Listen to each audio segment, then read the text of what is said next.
First thing that I notice is how much better I sleep. So the point is that in the morning when I wake up, I have an awful lot more energy than I did before.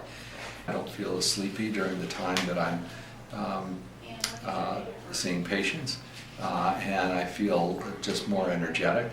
And I've noticed that the oral appliance, probably first 2 or 3 days, took a little bit to get used to, as far as being, a little dry mouth and saliva and that I would have some problems with. And that went away after about 3 days or 3 nights.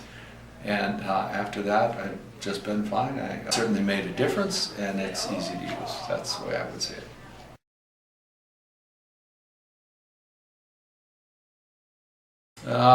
Maybe 6 to 8 months, something like that. Okay. Can't remember because of the fact that it's like an old shoe. It just doesn't seem to bother me.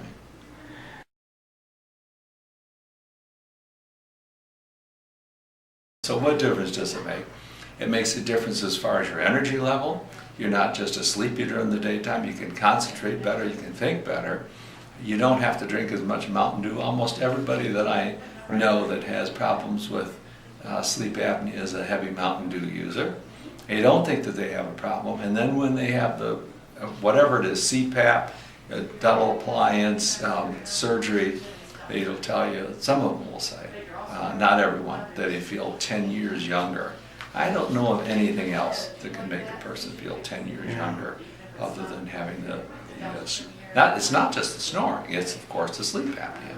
And I always screen for people. I ask them, do you remember your dreams?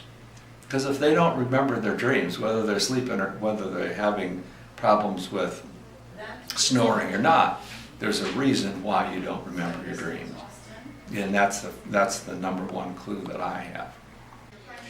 Well, it's also the longevity too, if I could add that. Because if anybody remembers who Reggie White was, he was a star of the Green Bay Packers. He was a defensive end, and when they went to the Super Bowls, he was, even more than Brett Favre, the best man on the team. He died at the age of 45. It's a man that, people felt very bad when they lost him, but that's his problem, was sleep apnea. So it isn't a matter that you can't function, because he functioned, as a pro athlete, but you can function better.